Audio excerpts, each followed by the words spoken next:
Ang unang araw ng Nobyembre ay kapistahan ng lahat ng mga banal.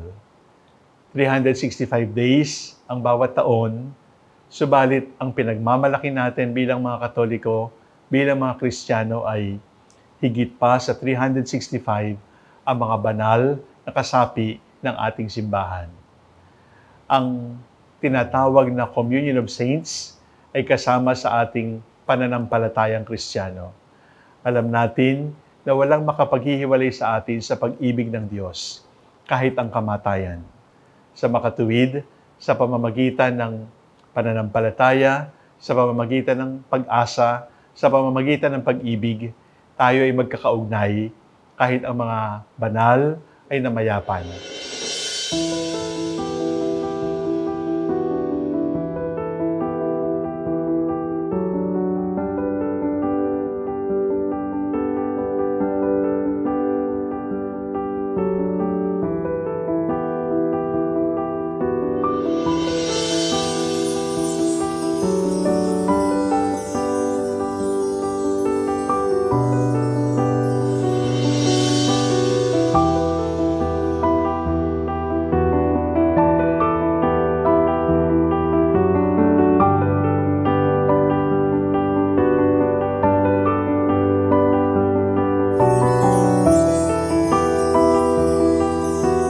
Ano ang pangangailangan ng mundo para sa ating panahon?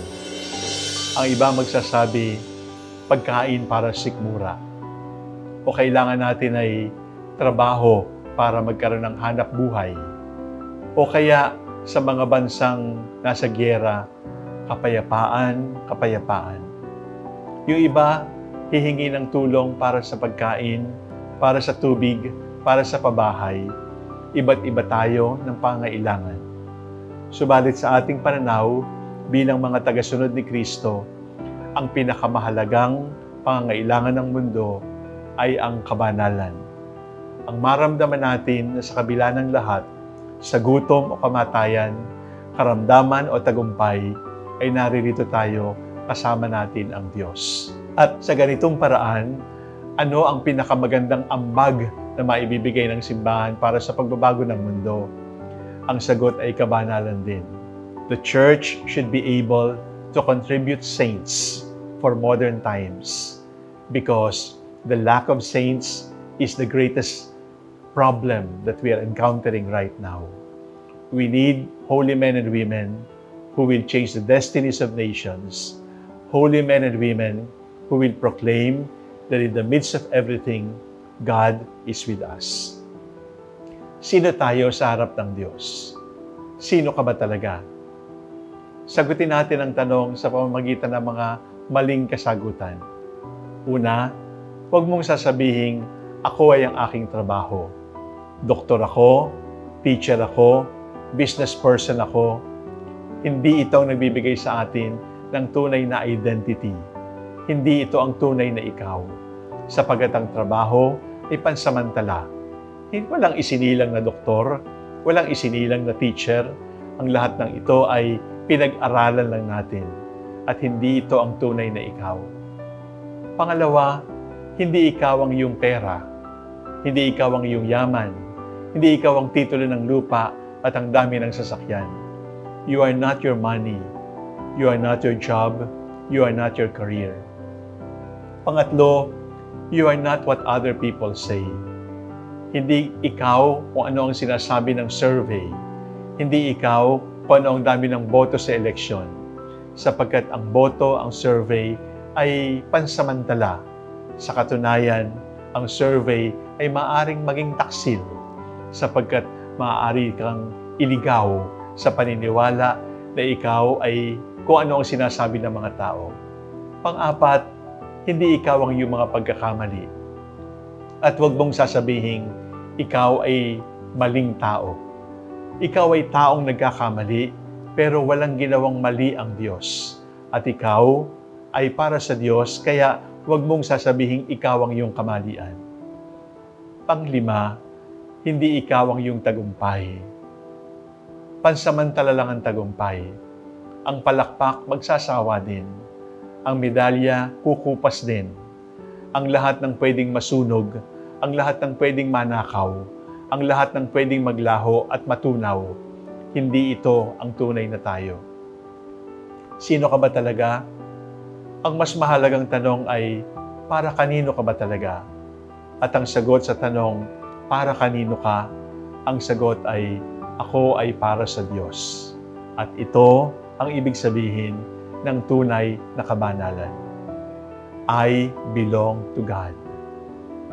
At ang Diyos sa kanyang pagmamahal, nagbibigay ng kanyang katawan at dugo at sinasabi naman sa atin, I belong to you. We belong to God, and God has chosen to belong to us. And in that interaction of love, in that interplay of friendship, we find holiness.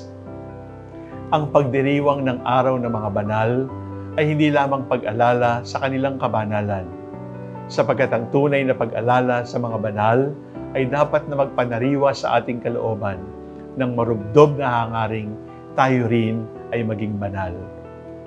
Ano ang tatak ng tunay na Kristiyano? Ano ang tatak ng tunay na alagad ni Kristo? Yung bang ikaw ay manindigan para sa buhay, anti-abortion, anti-homosexual marriage, anti-divorce? Yung bang ikaw ay anti-contraception? O yung bang magpakain ka sa mga nagugutom? O magpaligo sa mga nasa lansangan? O yung bang tumulong ka sa mga walang bahay? Yung ba? O yung bang manindigan ka para sa mga nauuhaw para sa katarungan? Those who are suffering oppression and injustice in the hands of their fellow men and women. Manindigan ka para sa kanila, yun ba? O marunong ka magrosaryo, nagdadasal ka ng nobena, nagsisimba ka tuwing linggo, at alam mo ang Latin, alam mo ang mga awit ng simbahan, yun ba ang tunay na Katoliko?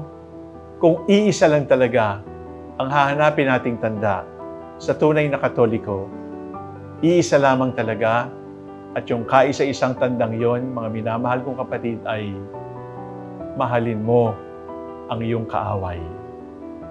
Mahalin mo ang nang-aaway sa iyo. Love your enemies. That is the mark of real discipleship. That is the mark of the saints of God. Hindi tayo magiging banal kung hindi tayo marunong magmahal sa kaaway. Hindi tayo maaaring maging banal kung hindi natin kayang magpatawad. Maaaring alam mo ang mga awit, maaaring alam mo ang katuruan, maaaring alam mo ang Apostles' Creed, maaaring alam mo ang mga misteryo ng Rosaryo. Subalit kung hindi ka marunong magpatawad, ang lahat ng ito ay mawawala ng halaga. Sa unang araw ng Nobyembre, araw ng mga banal, sariwain natin ang pananawagan ng Diyos. Sumunod kayo sa akin at maging banal, katulad ng Ama ay banal. Anong ibig sabihin ng pagiging banal? We belong to God. Anong ibig sabihin ng pagiging banal? We will love like God, and we will forgive like God. Let us be saints together.